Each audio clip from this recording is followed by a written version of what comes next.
Hi, this is the voice, Michael Chavello. You're listening to the Premium Oddscast, hosted by leading MMA oddsmaker Nick Kalikas, fight scientist and author of Fightnomics Reed Kuhn, and MMA journalist Brian Hemminger. The absolute best UFC betting info, picks, statistics, and analysis from the most respected authority in mixed martial arts betting, MMAOddsBreaker.com. Welcome to the Premium Oddscast, presented by 5 Dime Sportsbook.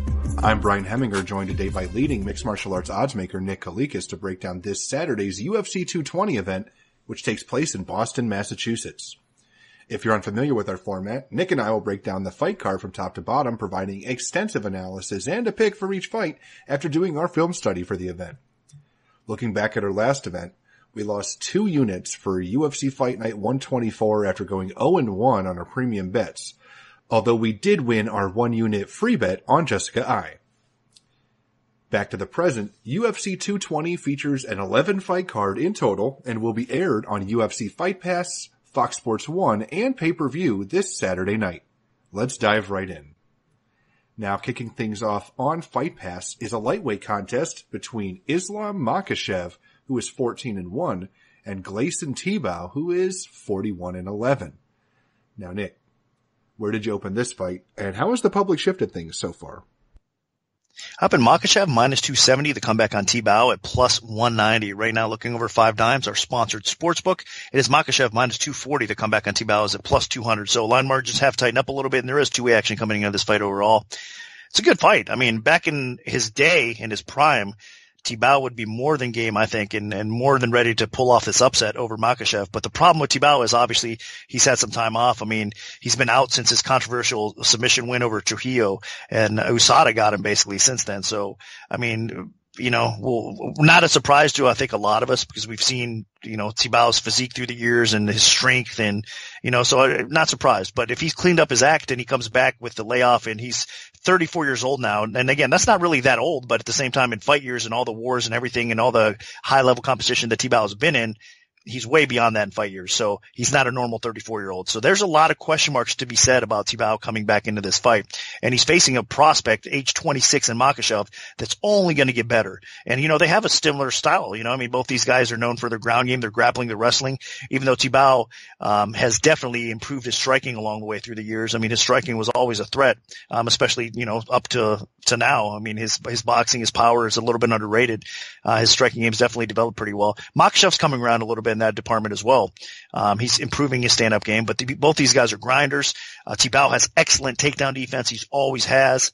So it's not going to be easy for Makhachev to come in here and grind out Tibau like he normally does. So he is going to have to lean on his stand-up game in this fight. And it's going to be interesting because, like I said, a game prime Tibau would actually win this fight, I think, on the feet.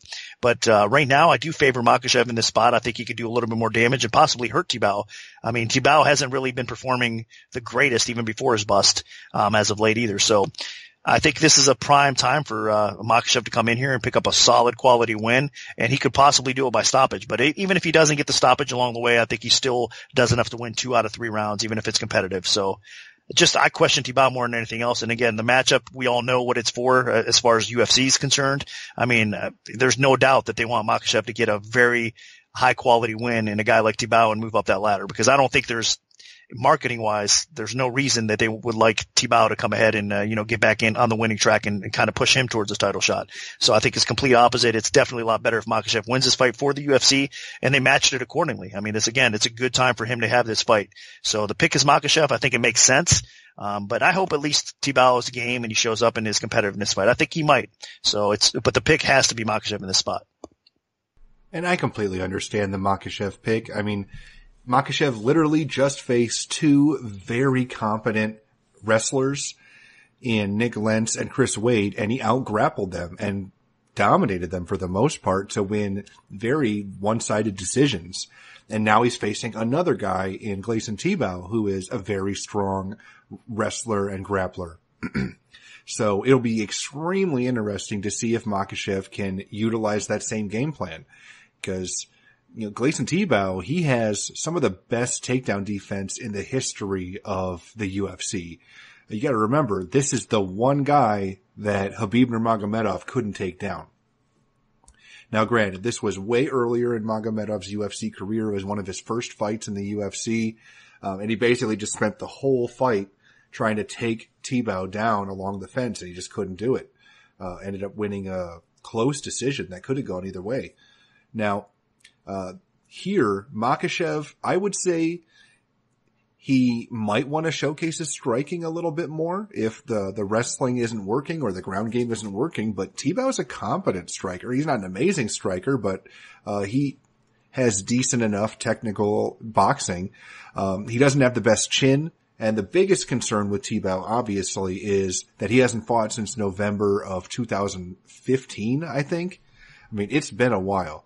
And he basically missed, all of 2016, all of 2017, and then a couple months on top of that. So it's been more than 2 years since he's competed. So he's going to be older. He's off whatever he tests positive for with USADA. And, chins don't just magically get better with time. They usually get worse. So that's another thing. Now, Makhachev isn't exactly a knockout threat, but that is something to consider. So, I'm leaning Makhachev mainly just because he's younger. He's the better prospect at this point, but Tebow could play spoiler. If Makhachev can't take him down and he's forced to exchange, Tebow might get the better of him on the feet. I mean, Makhachev kind of got humiliated by Adriano Martins when he was forced to stand and trade. He wasn't even forced. He was just screwing around on the feet, throwing a bunch of spinning stuff, and he got blasted. So it's possible that Makhachev could lose this fight, especially if he can't get his game plan going. But I'm going to lean his way anyway, just because I think he has a lot more room for growth, and he might have improved some parts of his game significantly since the last time we've seen him. So my pick is Makhachev. Now, closing off the Fight Pass prelims is a featherweight contest between Matt Bessette, who is 22-7, and Enrique Barzola, who is 14-3-1. Now, Nick, what's the MMA odds maker's perspective on this one? I open up Barzola minus 215, the comeback on Bessette at plus 165. Right now, looking over at 5 dimes, it's Barzola minus 235. The comeback on Bessette is plus 195. So line margins have tightened up a little bit again. There's two-way action coming in this fight with a little bit of rise recently in Barzola as far as price goes. I understand it. I opened it 2-1. I mean, for that reason. Bessette, I have a ton of respect for. He's one of these guys that's been around the sport for a long time. Of course, he's a Bellator vet. He's an Access TV vet as well.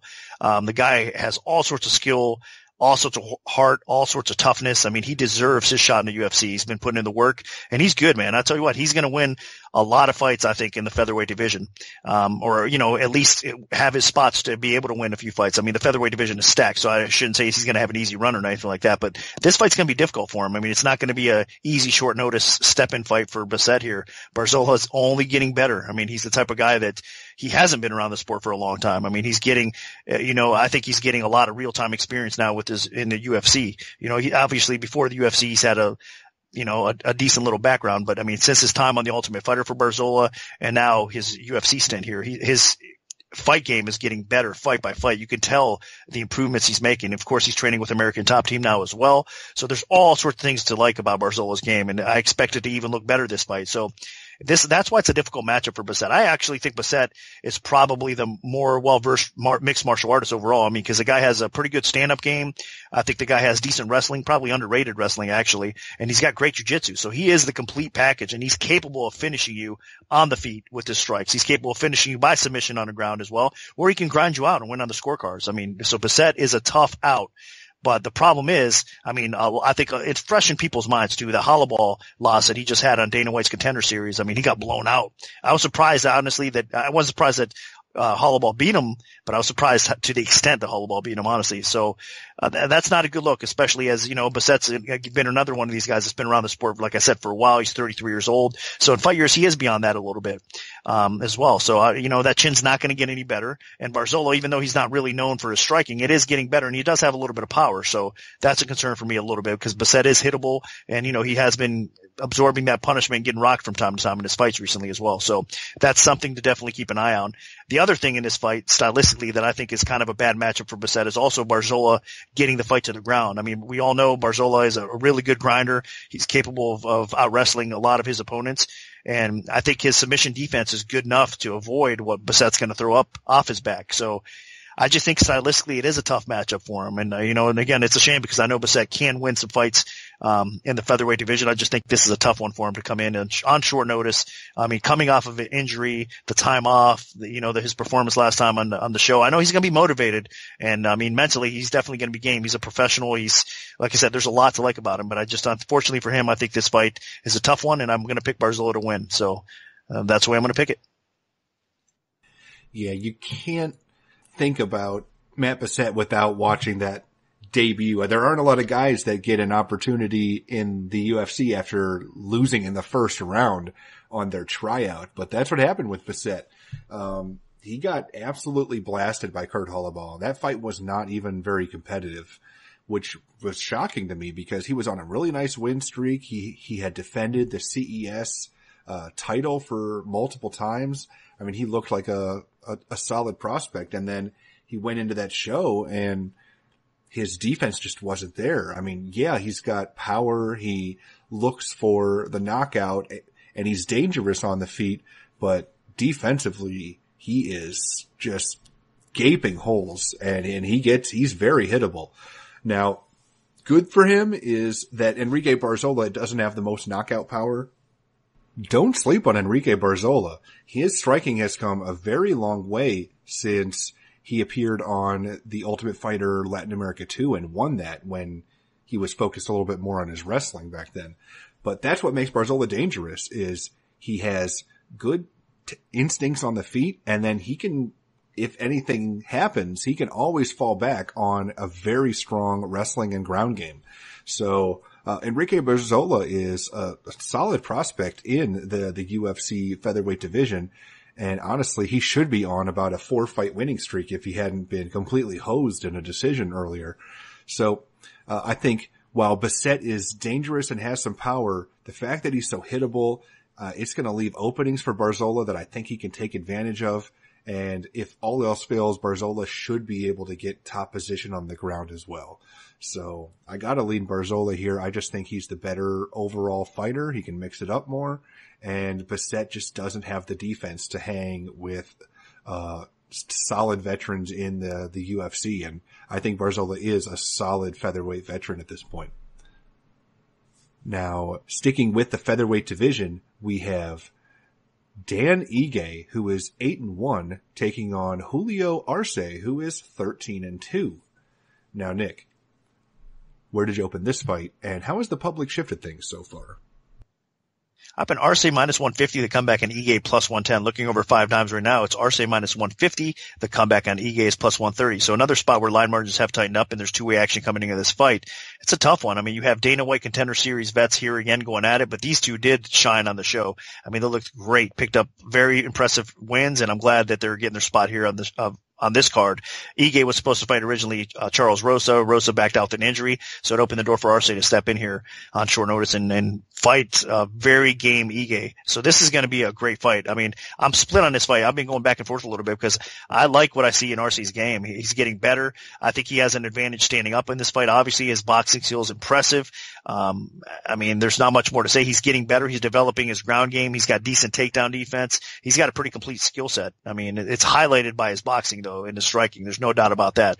And he's got that killer instinct, which I like as well. So there's a lot of good things to like about Arce in this spot. You can say a lot of the same things about Ige, though, as well. I mean, a lot of people were kind of sleeping on his striking in his Dana White Contender Series performance, but he showed that he's more than a grappling-based fighter, which he's a little bit more well-known for. You know, his grinding style, his grappling ability as well. That's what kind of fighter Ige is. That's what he showcases the most, but he has developed his striking game to the point where it can be very effective, like I said, as evident on the show. So Ige is no slouch on the feet. Now, I don't know if he's going to want to get in a true firefight with Arce. I think that's where Arce has his biggest advantages. And why I'm finding this fight difficult is I know Ige is going to be pushing the pace, trying to get some takedowns and steal some rounds that way as well, because this thing will be competitive. And of course, Ige had a little bit more time for this fight. So, I mean, he's a little bit more well prepared, I would say. I mean, it's fair to say that. So this is a tough one because both these guys, I think it could go either way. I'm going to lean a little bit more towards Arce's way. I think if he could brawl, keep this fight upright a little bit, I think he's going to have a little bit more success on the feet. And I think he is capable of doing so. So again, another spot where I'm going to see how these guys look at the weigh-ins, and I could flip back. So make sure you guys stay tuned to MMAOddsBreaker.com for our staff picks as always. Those are our final selections for this card. But right now I am leaning a little bit more towards Arce. I just think he's going to probably outstrike and outpoint Ige to a decision win. So that's my call. This is a tough fight to call. Ige and Arce are very evenly matched, in my opinion.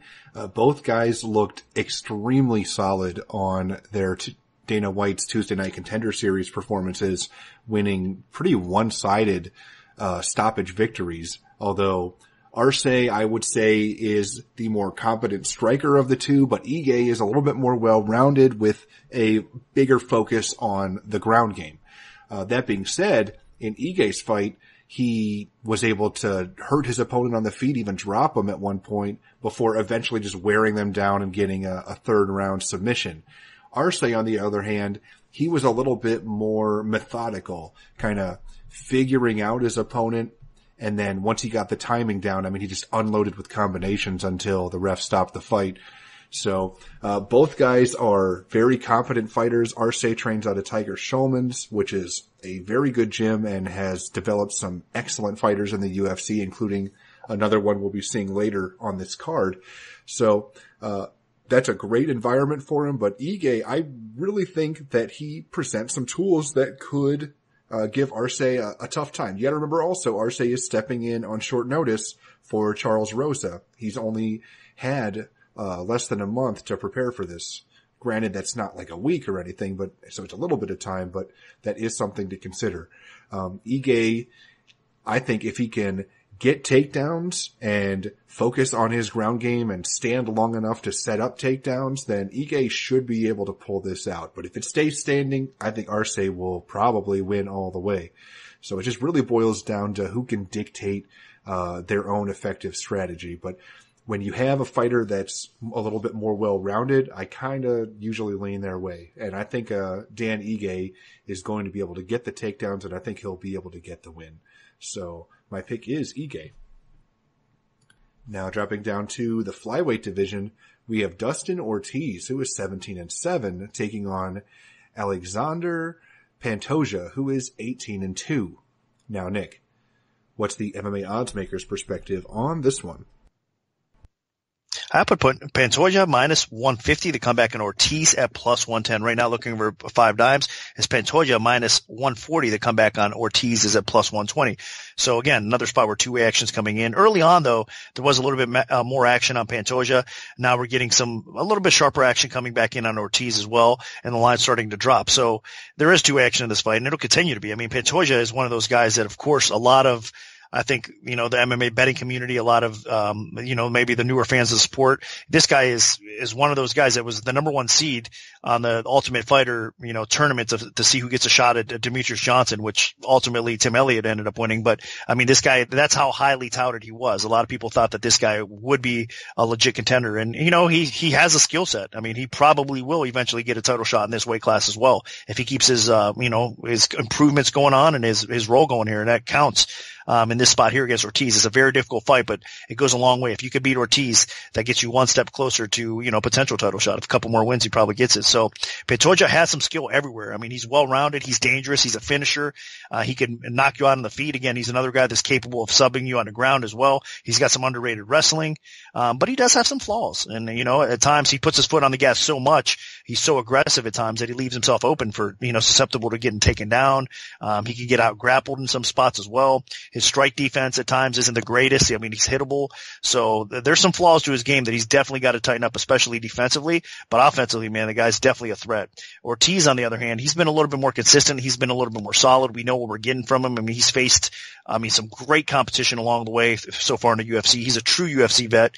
And he's won a lot of great fights. So, I mean, he has that experience. He's coming off a great knockout win over Sandoval, which a lot of people, I think, were surprised, by that, how quickly everything kind of went in that spot. So it was a big win for Ortiz. But unfortunately for him, right before that, I mean, he suffered the first submission loss of his career to the hands of Moreno, which I honestly, we have to mention that Pantoja has a win over Moreno. But again, you got to throw MMA math out the window because they match up differently. And I think that this fight is going to be competitive, and it is going to be a different type of fight here because I think Ortiz is going to have some success in the grappling department here. I think he probably does end up in top position along the way as the fight progresses. I think Ortiz is actually going to have some success on the feet as well, especially if he lets loose. If he doesn't hold back and he lets his aggression go and he counters well, I think Ortiz can do some damage against Pantoja on the feet. So I think this is going to be close. It'll be a back and forth war. I'm expecting it to be like a split decision type of fight if it hits the scorecards. So it's definitely a dog or pass situation in my opinion at this point. And still, like I said, I opened at plus 110. There's plus 120s out there. It was higher before. I think it is a split decision. So you always have to lean a little bit more towards the dog there. So I'm going to actually pick Ortiz to win this fight as well. Now I know, again, stylistically and matchup wise for the UFC, that's probably not what they're expecting. I mean, this would be a lot better off if Pantoja comes in here and beats Ortiz and kind of keeps on moving up the ladder, because I think an Ortiz win here isn't really going to go as far for him as it would for Pantoja. So I just don't think the UFC is going to get their wish here. I think Ortiz is going to be more than game, and he's going to be able to probably come out with a close fought, decision win here. So the pick is Ortiz and what I expect to be a split decision type of fight. And I'm going to come in the other way. Clearly there are paths to victory for Dustin Ortiz. If he can let his hands go, he has some good power, and he does have some competent boxing ability. He might be able to put some pressure on Pantoja. And then clearly he is a physical wrestler. He has some physical wrestling. If he can get top position, Pantoja might be too content to sit on his back and work his guard. So that could help Ortiz grind out the fight potentially from top position. He might be able to just land some ground and pound from top position. So those are the paths to victory for Dustin Ortiz. But Pantoja is clearly the more well-rounded fighter of the two. I mean, Pantoja has a more dynamic striking game. I think he's more aggressive. He lands way more strikes per minute. So that's something Ortiz is going to have to keep up with Pantoja in terms of volume. Pantoja mixes things up better, throws more kicks. He has a more diverse attack. So that's something Ortiz is going to have to be thinking about. And then on the ground, while Ortiz does have the better wrestling, Pantoja definitely has the better overall grappling. Pantoja has, I would say, elite ground skills. Not quite the best in the division, but I mean, he's definitely, knocking on the door. So, I mean, if it goes to the ground, yeah, Ortiz probably can secure top position during scrambles, but I mean, Pantoja is going to make him work. He's going to be throwing up submissions at him, and he might be able to get some sweeps, and he might be able to take Ortiz's back or sink something in because, Ortiz did get submitted by Moreno. Granted, that was after Moreno hurt him on the feet, but and Pantoja submitted Moreno. And I know it's MMA math, but I think Pantoja's ground game is good enough that he might be able to pull something off against Ortiz as well. So while I do see a path to victory for Ortiz, I just think Pantoja is the better fighter at this point, and he's currently on the rise. Ortiz did pull off an impressive victory in his last fight with such a quick stoppage, but I don't think Pantoja is nearly as chinny as Sandoval. I think he'll be able to go the distance if need be, and I just think he's going to be able to outwork Ortiz at worst over the course of 3 rounds, if not find a finish. So my pick is going to be Pantoja.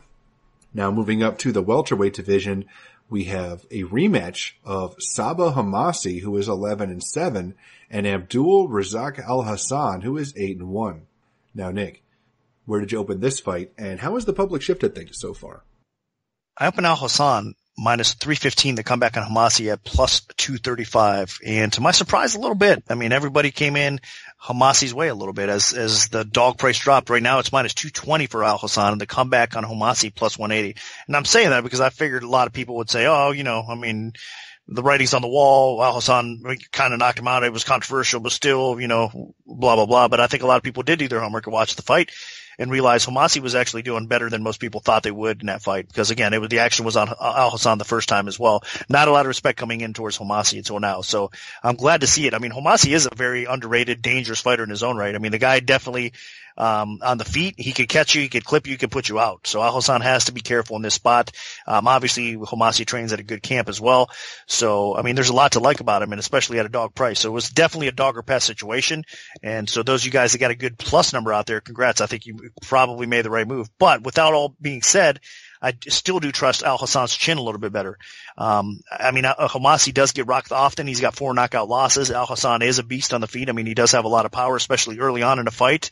And I think he's going to find his spots, and he's probably going to end up doing some damage along the way here as well. And early enough that he probably wins this fight inside. If not, he might be able to steal 2 out of 3 rounds. But as it goes, it definitely gets a little bit sketchier. And I think the fight, will get closer and closer, and Homasi could start taking over. So it's interesting to see how it's going to play out this time around. But I think these guys are, again, going to respect each other because they've already been there and felt each other's power. But I still think Al-Hassan is going to be the more dangerous, and I trust his chin a little bit more. So it's hard not to pick him for me in this spot. So the pick is Al-Hassan, and probably by knockout, but hopefully it's a rightful stoppage this time and no controversies. The one thing that really struck me during the Homasi-Al-Hassan fight the first time was Homasi was more technical, but Al-Hassan was much more aggressive. So watching them fight, Al-Hassan was just winging crazy shots. I mean, he's an extremely athletic guy and very quick. And the problem though was, I mean, he was just throwing everything he had into those strikes, and he wasn't hitting hardly any of them. So the longer this fight was going to go, Al-Hassan was going to completely gas out, and Homasi was probably going to take over. So if this is basically a complete remake of the last fight and it goes just as crazy as the last one, I see Al-Hassan just blowing all of his energy in the first round, getting tired, and Homasi just takes over until he either wins a decision with rounds 2 and 3 or potentially gets a stoppage as Al-Hassan fades. Homasi is the more technical striker, so if Al-Hassan leaves openings, Homasi can take advantage of them. That being said, Al-Hassan has tremendous power, and if he does connect with some of the crazy shots that he likes to throw, he can put Homasi's lights out at any moment. So that does make me very nervous, but I'm actually going to side with Homasi here. I think Al-Hassan does run himself out of energy being too overeager trying to put Homasi's lights out. And when that doesn't work, I don't think he really has a fallback plan. So my pick is going to be Sabah Homasi, although I'm extremely nervous and I will be crossing my fingers watching this fight. Now this brings us to the main event of the preliminary card. On Fox Sports 1, we have a featherweight contest between Kyle Bochniak, who is 7-2, and Brandon Davis, who is 8-2. Now, Nick, what's the MMA oddsmaker's perspective on this one? Up in Davis, minus 185, the comeback on Bochniak at plus 145. And right now, looking over 5 dimes, it is actually Davis minus 120, the comeback on Bochniak is even money. So line has dropped quite a bit. I'm kind of surprised. I mean, I wasn't expecting Bochniak to get that much respect. He's a good fighter. I respect him. I think he's very solid, and he's only going to get better, fight by fight. Unfortunately for him, in his last fight, I mean, he got out grappled pretty bad. I mean, that was to the likes of Jeremy Kennedy though, and that's Jeremy Kennedy's game plan. But on the feet, Bochniak was having some success in that fight. But before that, of course, I mean, he had that controversial win over Barzola that we were just talking about earlier, and that was a controversial win for sure. Most people, I think, scored it for Barzola in that spot. But Bochniak made it close, and he was definitely competitive in that fight. And I think again, he's got that definitely that toughness about him. I mean, he's got the heart that he keeps on going. And what I was impressed with going back through watching Bochniak's footage is really his coaching staff is great. I mean, those guys give really solid advice in the corner. He seems to follow it. He goes out there. They have a really good relationship. A lot of fighters will. I mean, it kind of goes in one ear out the other, what their coaches tell them. But there are those, a few that do listen and are able to actually perform in the cage what their coaches want them to do and stick to the game plan or whatnot. Bochniak is one of those guys. So they got a good thing going there, and I think they game plan well. So that's probably the underrated factor, I think, in this spot right here as well. I think he's going to be well prepared, and he's going to probably look to take Davis down and maybe out-grind him and out-wrestle him in this spot as well.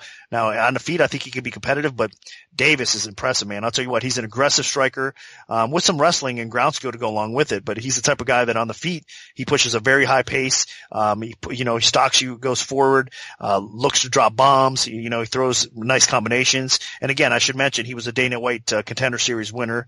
It was a really great fight. He beat a solid competitor in Arnett. And, it was a solid win for him. Like I said, it was a fun fight to watch. So that's what kind of competitor Davis is. I think he's only getting better fight by fight as well. I mean, if you look back some of his older footage, he's definitely improved since then.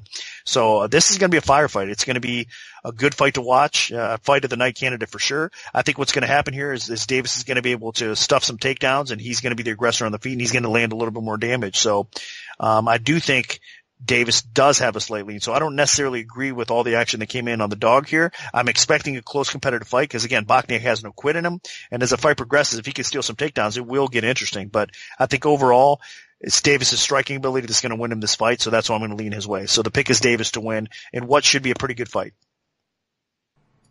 I'm a big fan of Brandon Davis after watching him on Dana White's Tuesday Night Contender Series. He had one of the more exciting fights of that season.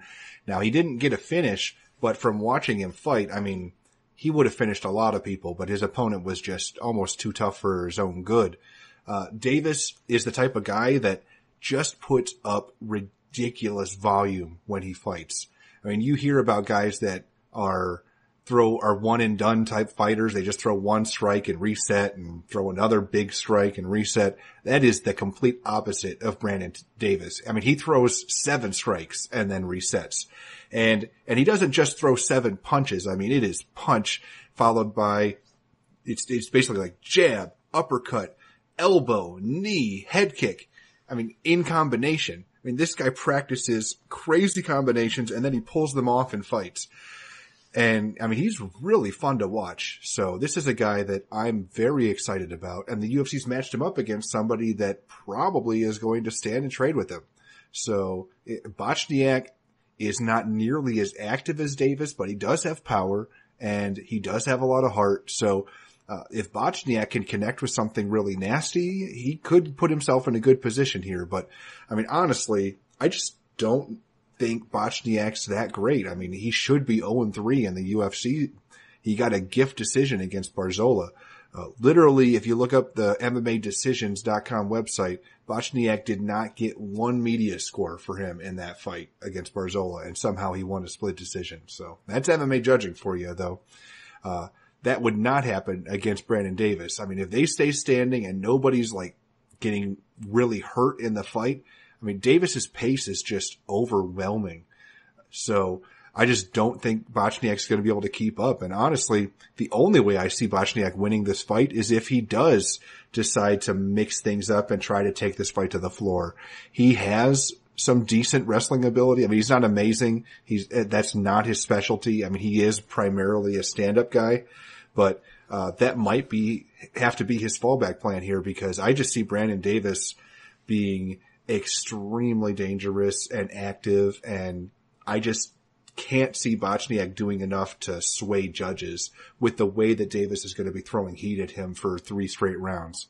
So my pick is going to be Brandon Davis. I think this is a guy to really keep an eye on. He is very fun to watch, and I hope you guys enjoy watching him perform on Saturday. So Davis is my pick. Now moving on to the pay-per-view main card, we have a bantamweight contest between Thomas Almeida, who is 22-2, and Rob Font, who is 14-3. Now, Nick, where did you open this fight, and how has the public shifted things so far? I opened Almeida minus 175 to come back on Font at plus 135. This is a spot where the public action did come in early on Font. Now it's down to Almeida minus 115 to come back on Font minus 105.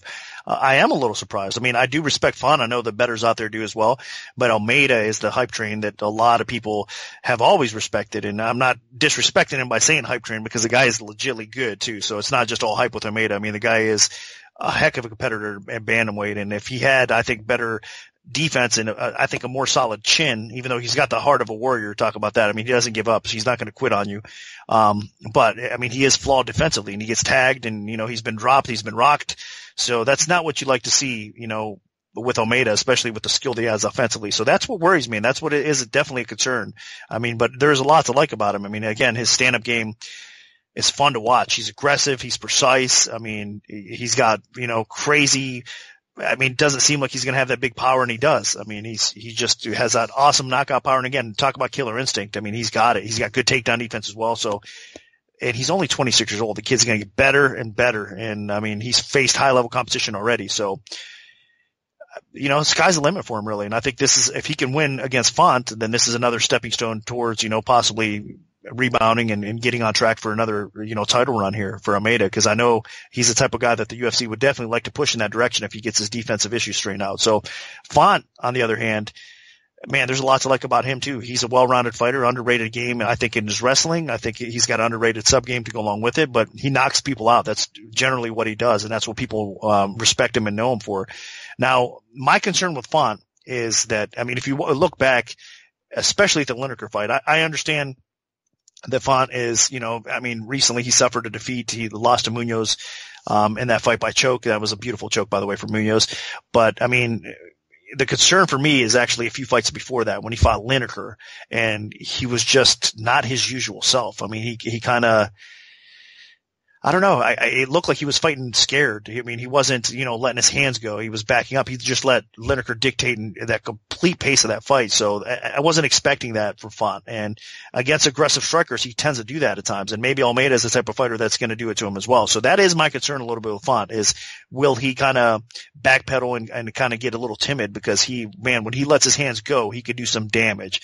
So I think here Almeida is going to kind of force him into a firefight. And if that's the case, I trust Font's chin a lot better. And I think he does have dynamite in his hands as well. So that's not a good formula for Almeida. If you have somewhat of a suspect chin, and again, with only one true knockout loss on his resume, for Almeida, maybe that's not really fair to say, but you guys know what I'm talking about. I mean, the guy definitely has tall man defense. He's hittable, you know, and a lot of punches. He absorbs a lot of punishment. I mean, he's, like I said, tough enough to survive a lot of times, but with Font, I mean, he's got that kind of special knockout power at times where you don't get too many second chances with a guy like that. So I think along the way, even if Font's getting beat up a little bit, I mean, I think he's going to drop that big punch, and it's going to drop Almeida, and he's going to, you know, pounce and finish. So that's kind of the way I see this fight playing out, is Font inside the distance by knockout, obviously. So I'm going to stick to my guns and go that way. I know that, you know, a lot of times I don't necessarily agree with the way the public action has come in, but in this situation, I think it's kind of more right. And I was expecting him maybe to go the other way. So, I'll lean Font a little bit. It will be a good fight. I wouldn't be shocked at all if Almeida has some success and even maybe pulls this thing out. But I do think, like I said, I trust Font. I think it's going to be a competitive fight, despite, even if he doesn't get the knockout, and I think he can win. So the pick is Font to win. And I'm going to come in the other way. Rob Font is a very dangerous fighter with good power in the bantamweight division. My problem with him is when he faces somebody that has competent striking and power, he doesn't fight the same. You go back and watch the John Lineker fight, he tasted some of Lineker's power, and then he just got extremely passive and tentative in that fight, and just basically easily lost all 3 rounds. Then against Pedro Munoz, a guy with competent striking, I mean, not elite striking, but a guy that is an exciting fighter with a well-rounded guy, Munoz was getting the better of Font on the feet, and Font dove into a takedown against a guy with an absolutely incredible jiu-jitsu game and got quickly submitted. So that concerns me, because now Font is facing a guy that probably has better striking than either of those two. Now, obviously, Thomas Almeida has flaws. The chin is number one. I mean, the guy has been hurt repeatedly. He got knocked out brutally by Cody Garbrandt, and then he recently got outworked by Jimmy Rivera. So that is a cause for concern, but as long as Almeida doesn't eat that big shot, I think that he can put Rob Font in a position where Font isn't as dangerous as he is capable of being. Because when Font, starts to lose on the feet, he panics a little bit. Against Lineker, he panicked by just being extremely tentative and backing away from him and not engaging for 3 rounds. And against Munoz, he panicked by shooting in for a takedown against a guy with one of the best guillotine chokes in the entire division and just left his neck out there. So I think he can panic here, and Almeida can take advantage of that. So Thomas Almeida is an exciting, dangerous striker. Yeah, he's maybe not the best fighter in the division, but I mean, he is still capable of doing some pretty crazy things in fights. And I'm just not sure that Rob Font's going to be able to keep up with him on the feet. I mean, Rob does have the one-punch knockout power, and if it connects, Almeida will be in trouble. But if Almeida connects first, I just think that ability of Font to put Almeida away goes out the window.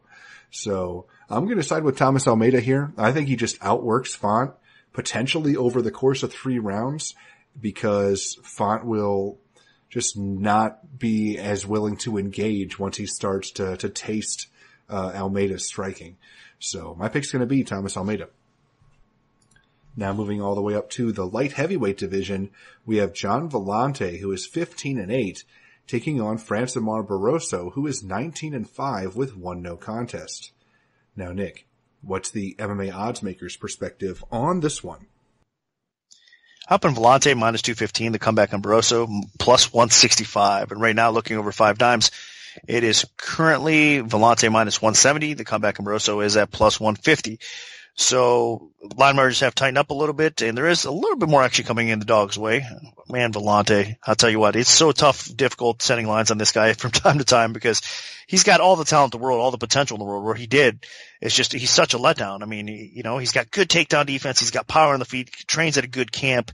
His cardio is garbage. I mean, hate to say it, but it's true a lot of times. I mean, he gasses out in fights, and then his defense is pretty bad as well, and he's hittable. And even though he does have a pretty tough chin, I mean, the guy's been knocked out 4 times, and I'm saying that because typically he can take some punishment.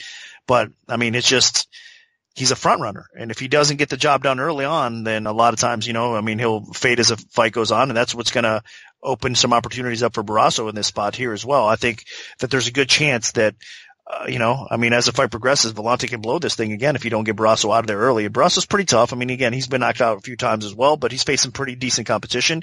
And, if he's game enough to survive early, who knows how this fight's going to play out. So I understand it's a dog or pet situation, but I still think Vellante is better. I think that Vellante is more dangerous. I think Vellante can do some damage early on and probably get Barroso out of there. So it's hard not to pick him, but man, if you're putting your money on this fight, just stay away from it. It's definitely a dog or pass situation because you cannot trust Vellante even against, a guy like Barroso that a lot of people might not give enough credit to as being a solid fighter. You can't lay that chalk. So I understand it. I mean, even at under 2-1 right now, even if he goes out there and wins in the first 2 minutes, just stay away from it. I mean, Vellante is just too sketchy right now to really depend on him, with all that much. So pick your spots and you'll probably do good. And this is probably one spot you want to avoid. So the pick is Vellante. I do think he should win this fight. Will he? Who knows? I mean, that's just the bottom line. So we'll see how it plays out. While I don't trust Vellante, I do think that this is a very winnable fight for him. I mean, he is a guy heading into this Barroso fight that has the physical advantages. He's taller, longer, stronger, has more punching power, and should be the better wrestler. So he pretty much has almost everything going for him. The things that he doesn't have going for him, I think chin-wise, he might have the worst chin of the two, and then clearly conditioning has been a problem in the past for him. If Vellante had a chin and conditioning, he'd be a pretty dangerous guy in the division. But the good thing is Barroso is not the most dangerous light heavyweight. This is a guy that can grind out decisions against the lower tier guys in the division, and I don't think Vellante is the low tier. I mean, he's a fringe top 15. Barroso is probably one of the lower guys in the light heavyweight division. So as long as Vellante doesn't gas and he doesn't get clipped, then I think he's going to be in a good spot here. I think he can grind this out along the fence. I think he can get takedowns. I think he can land on the feet. He has some pretty underrated leg kick ability, and he has power on the feet. You just got to be careful because, I mean, even in one of his more recent fights, I mean, he was just hammering his opponent on the feet, but he left himself exposed against Safarov and then got knocked out. He was doing okay against Shogun, and then he got knocked out. Patrick Cummins, close fight, but ended up losing a decision because he slowed down. So That's my big cause for concern is if he slows down. But I mean, this is a winnable fight for Vellante, and he should win it because Barroso is just not the type of guy that should be picking up wins on the pay-per-view main card. So my pick is going to be John Vellante, and I'm expecting that he wins a relatively one-sided fight, but you just never know with him because he can be pretty inconsistent. Now dropping down to the featherweight division, we have a battle of prospects in Calvin Kattar, who is 17-2, and Shane Burgos, who is 10-0. Now, Nick, where did you open this fight, and how has the public shifted things so far?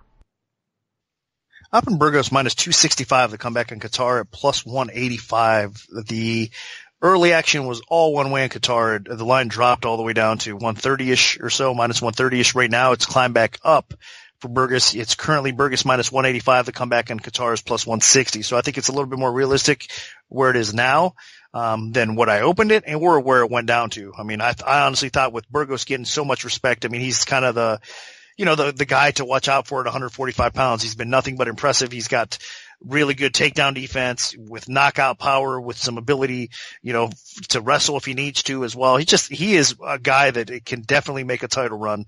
I think at 145 pounds, and we all know how deep that division is. I mean, if everything aligns right for him, he could definitely do that. I mean, he's got that kind of special ability, and I like his speed. I like his conditioning. His defense worries me a little bit at times. I mean, the good thing is he's got decent head movement, but, he likes to kind of keep his hands low. And, he's got to watch out how low his hands are against Kattar, because Kattar is definitely a solid striker. I mean, he proved that in his debut upset win over Feely. A lot of people weren't giving Kattar credit, that fight, or a shot really, because, Feely's been looking pretty good, short notice type of situation for Kattar. His cardio held up. He looked great in that fight. He's one of these guys that's been around the sport for a while as well. He's only 29 years old, but he's been, like I said, he's been a lot, and a lot of quality fights, even outside of the UFC, a lot of decent competition along the way. So Kattar, there's a lot of good things going for him. He's a well-rounded fighter as well, but where his game is at the best is definitely on the feet. And when he starts to be aggressive and pushes that pace a little bit and comes forward, his punching ability is very good. I mean, he's accurate with his striking as well. There's a lot of good things to like. So he's another guy that I think listens to his coaching staff relatively well, and he defends himself well. I like his defense. Out of the two here, I definitely think that Kattar's defense is the better of the two, but it might not matter too much here. I think Burgos is the type of fighter that picks a spot, and he's going to land. Even though Kattar has solid defense, I think, on the feet. I think Burgos is going to be able to get through at times, and when Burgos gets through, he marks you up. He's going to do some damage and possibly even finish you. So I don't necessarily agree with the early action coming in Kattar's way, especially with the huge drop in action. And I do agree with the later action coming in a little bit more towards Burgos now for sure. I do think that he's going to win this fight. I think if Kattar can survive, because he's never been knocked out, he possibly can. I mean, again, Burgos has that kind of special knockout power that, all it takes is one from him to get you out of there. But I think Kattar is game enough to survive, but I think Burgos just outpoints him. And as the fight goes on, I think it becomes a little bit more clear who the better of the two fighters are. And I think it's going to be Burgos. And, I wouldn't be surprised to see Burgos maybe shoot a quick takedown or two along the way as well, because again, his wrestling is a little bit underrated, and that might put the cap on a round or two for him as well. So a lot of good things to like about both of these guys. I think Kattar is going to win plenty of fights at 145 pounds, but I just like Burgos' chances here. I think stylistically it's a good fight for him, and he'll probably have a lot of success. So my pick is Burgos to get the job done here and win. And I have to agree. Calvin Kattar is actually a solid fighter, and he looked great in that short notice UFC debut beating Andre Feely. I mean, he was a guy that takes a little bit of time to settle into a fight, but once he does, he bases his game off of a very strong left jab, and I just was impressed by what I saw. He was aggressive. He had good power on the feet. He landed heavy strikes. So, Burgos cannot take this guy lightly. Burgos is the better fighter, though, in my opinion. Watching both of them compete, Burgos has elite counter-striking ability, but he can also lead. Watching him in his last bout against Godofredo Pepe, he dropped Pepe in the first minute of the fight, and then he dropped him again in the last minute of a 15-minute decision. So that just shows that this guy can go hard for 3 straight rounds and still pack a wallop. And Burgos is a very solid at mixing in combinations. So while even though Burgos prefers to counter strike, I mean, when he counters, he doesn't just counter with that one kill shot. He counters with a good strike, and then he follows it with about 3 or 4 more strikes. So he's a guy that I am extremely excited about. I mean, Burgos mixes things up well as on top of it.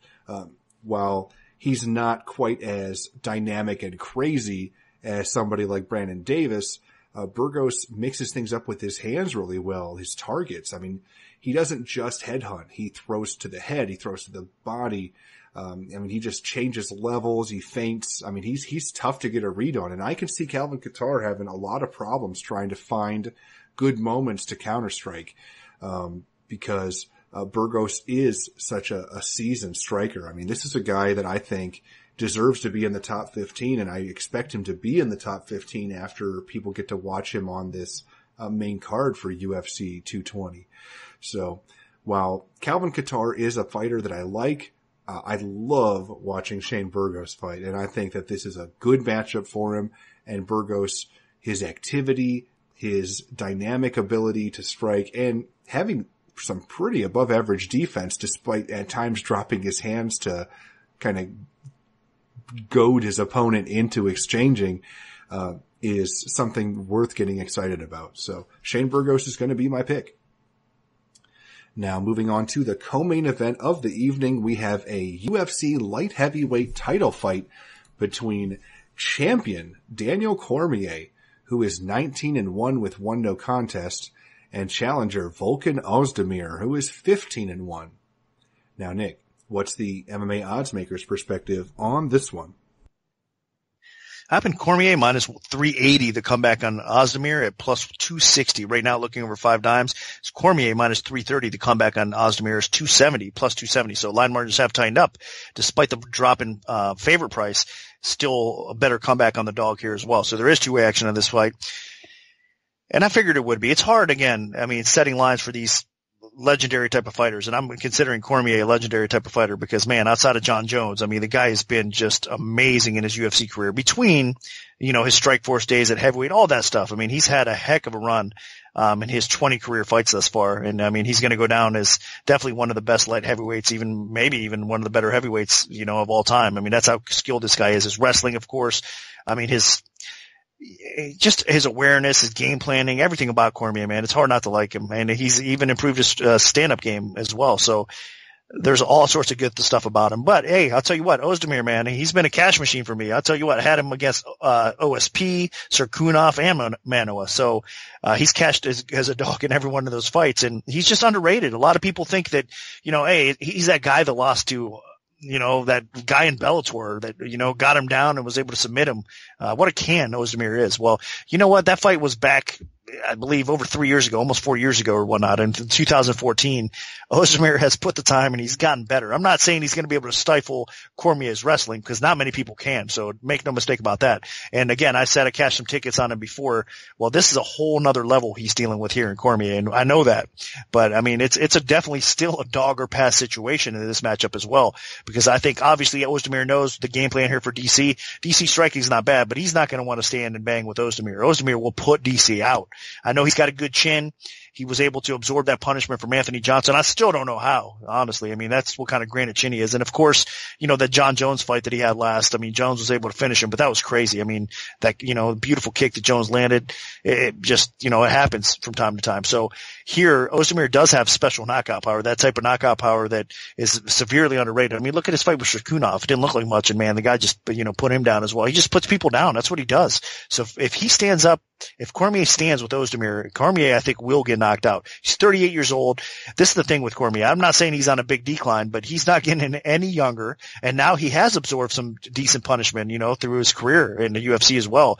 So his chin is not going to get any better. He's not getting it, like I said, any younger. He's facing another guy that can, you know, knock you out in Ozdemir. He's a dangerous competitor. So Cormier is going to need to get this fight to the ground. He's going to need to grind him out. He's going to try to look for, you know, probably a submission along the way as well. I mean, you watch that Bellator fight. They know what to game plan for here. So it's hard not to pick Cormier, and I am going to pick him to win this fight. I think, you know, again, his wrestling probably is going to be too much for Ozdemir. So cashing as a dog for Ozdemir for me probably ends right here, but it still is a dog or pass situation, I do think. I would not lay the chalk in this spot on DC, even if he goes out there and I think he's capable of out wrestling and doing what he does best here. So the pick is DC, still a dangerous fight, and I always love a good dog. So, even if we're not putting a bet out there on Ozdemir, I still wouldn't mind seeing, with his background, with the story and how fast he kind of climbed that ladder at light heavyweight with nobody giving him any respect. I wouldn't mind seeing Ozdemir become the new light heavyweight champion. That'd be kind of a Cinderella type of story to come true here. And everybody likes that. You can't argue that.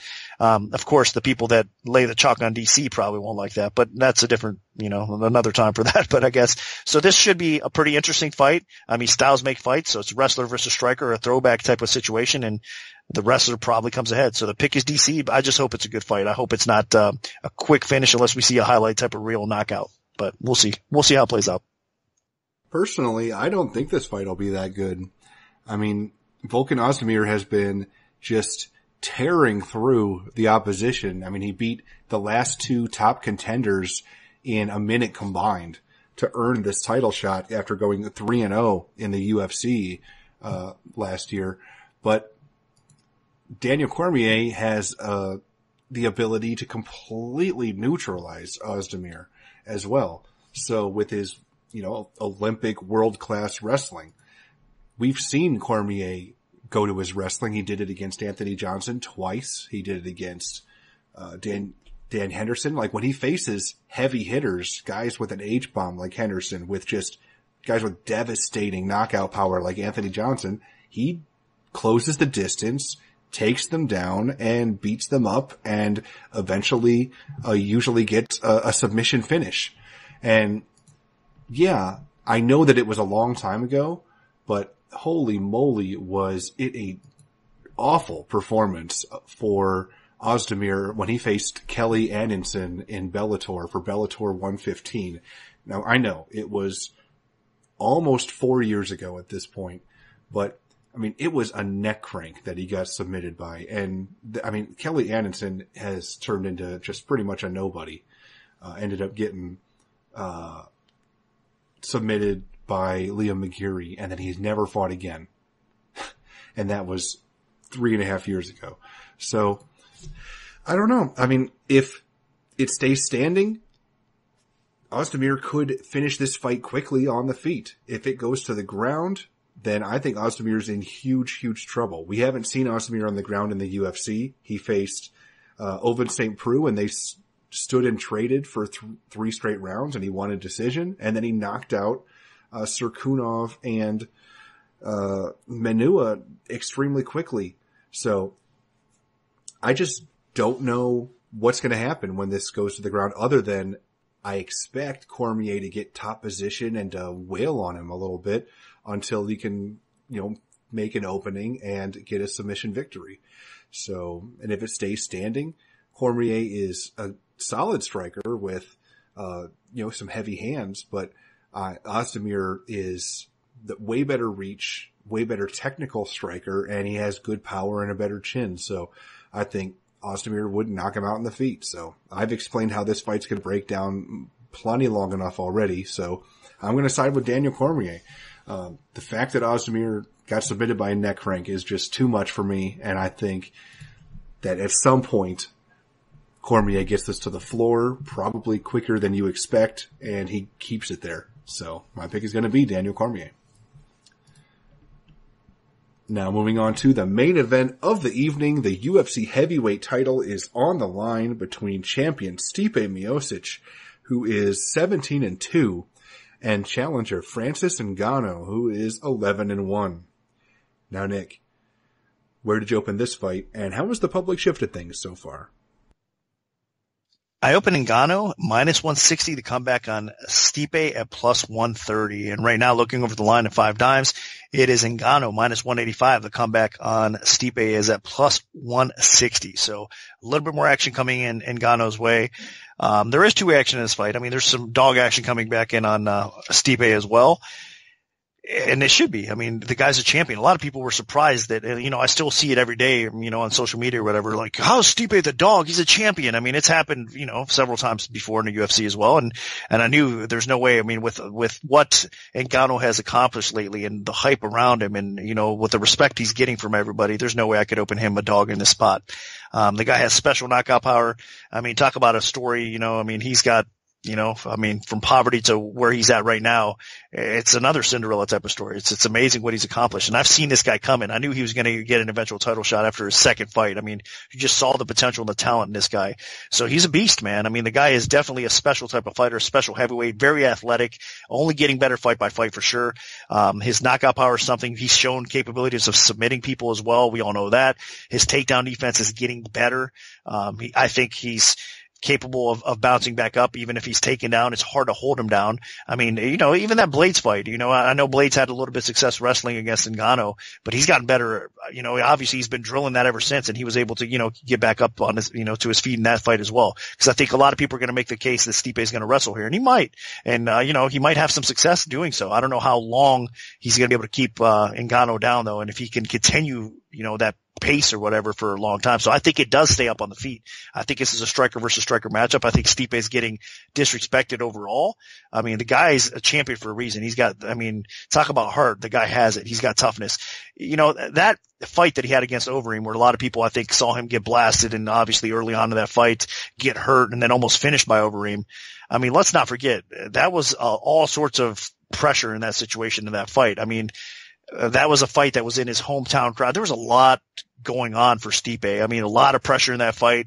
You're facing one of, the toughest fights of your career, one of the most dangerous opponents of your career as well. So I'm not surprised that he walked in, and got caught early on in that fight and got dropped or whatever for Overeem. I think he had to kind of settle into that fight with all the pressure and all the circumstances going around him a little bit too. So defensively, not surprised he had a little bit let down there. But what he showed in that fight was that toughness, was the ability to not quit, get up and then, battle through adversity. Then Overeem was, basically legitly running from him after, he got out of that guillotine or not too. And he was able to drop some bombs on him and finish him. So Stipe's that kind of fighter. I mean, he really, what he says about the belt and keeping it and wanting to defend it successfully and the belt ain't going in. I mean, he believes in himself. He's confident, and he's that type of champion that he's been there with, Mark Hunt, with Junior Dos Santos, of course. We all know that. With Arlovsky, he's been in with heavy hitters. So even though Ngannou has, I think, even more knockout power than a lot of these guys have, Stipe's not going to be intimidated. And in fact, he's going to have a chip on his shoulder and come in here and try to prove everybody wrong like he always does. So I'm going to pick Stipe. I'm going to pick the champion. I think a lot of people are underestimating him in this spot. I think it is, a fight that either one of these guys could catch each other, knock each other out. Obviously, by knockout, you do have to favor Ngannou a little bit here, but I think Stipe is going to be smart. He has a very underrated training camp. I say that all the time. His coaches are really good. The game plan well. And, that's part of why Stipe is so good as well. He listens to his coaching staff. And, he is able to implement that game plan successfully. So Stipe knows what he's up against here. Ngannou is going to be a beast. He's going to be dangerous, but I think Stipe ends up knocking Ngannou out along the way. So my pick is Stipe to defend his title, break the UFC heavyweight record, and probably goes down, at least right now, as the best heavyweight of all time. With the title defense record. And you could argue that, of course, with the, legendary heavyweight division throughout the, the UFC years. But the facts are the stats don't lie, and Stipe is going to probably do so if he wins this fight and be on top of the mountain. So good for him. He deserves it. But again, I'm looking forward. I hope this is a firefight though. I hope this plays out and it lasts a few rounds and we just see an all out war, because that's what all of us want to see. Let's face it. We want to see this be what we're all expecting it to be, and two of the best heavyweights in the world going at it. And I think it will end up being that way, because both these guys have the will to win. They're not going to want to quit. They're going to want that strap and everything that goes along with it. So what a fight. This is seriously the best heavyweight fight that we're getting in a long, long time. I'm the most anticipated fight, at least in my opinion, in a long time. So I'm going to pick Stipe to win, and hopefully the champ defends his belt and gets the knockout. I'm a huge fan of Stipe Miocic, but I'm also a realist, and I think that the next big thing is Francis Ngannou. I thought that he was going to be a future champion since I watched him, I think, get his second UFC win. So, ever since then, he's done nothing but impress with just devastating knockouts. nothing crazier than the knockout of Overeem, where, I mean, he literally lifted him in the air with that uppercut. I mean, Francis Ngannou hits harder than anyone I've ever seen. Like, he doesn't even have to punch hard and people go down, but he punches hard anyway. And, I mean, this guy, he swings hard, he's fast, he's an incredible athlete. This is a guy that isn't just capable of winning the championship on Saturday. He's a guy that could hold the belt for a long time. And what's crazy is Stipe Miocic is an elite heavyweight. I mean, he is on a tremendous run of impressive first round knockouts that earned him the title and has helped him defend the title. So, I mean, it's crazy to me to think that it almost feels like he doesn't have a chance, just because I think his chin is a little bit vulnerable. I mean, we've seen him get hurt against Overeem. We've seen him get knocked out against Struve. And when Francis Ngannou hits him, if he hits him just with one good clean strike, I think Stipe will be in big trouble. I mean, especially when you watch Stipe fight, he has great ability to adapt to his opponent with his offense. But I mean, a lot of times he doesn't move his chin at all and he just attacks in a straight line. And he is open to counters. The problem is he really hasn't faced a lot of elite counter guys that are able to land that while avoiding Stipe's offense. I mean, he kind of overwhelms with his offense. But I mean, if you watch, I mean, he is just diving, chin first sometimes. And I think that if he dives chin first at Ngannou, I mean, he's going to get sent back in a hurry.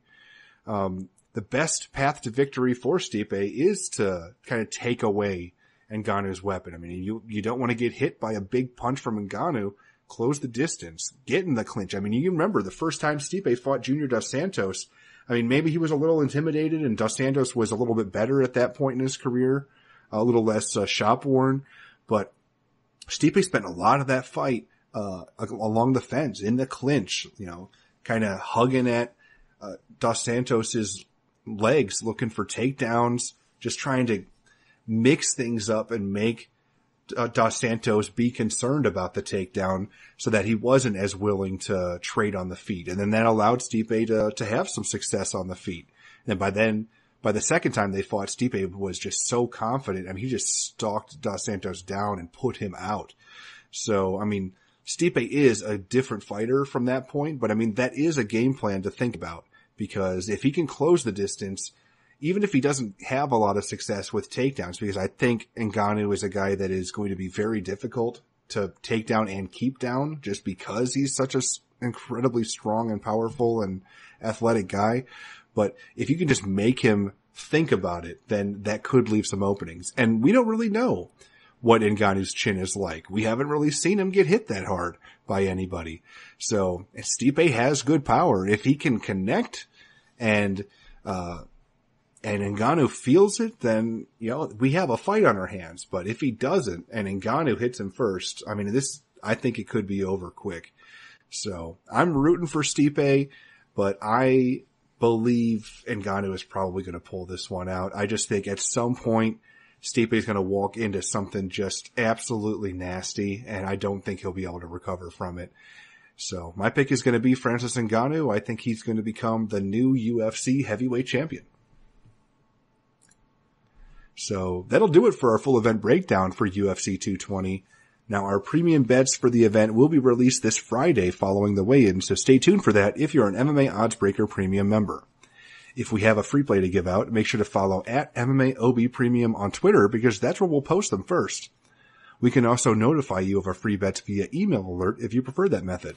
Just send an email to picks@MMAOddsBreaker.com and we'll add you to our free bet mailing list. Special thanks to our sponsor, 5 Dime Sportsbook. Good luck, everyone, and hopefully the betting gods are on your side this weekend.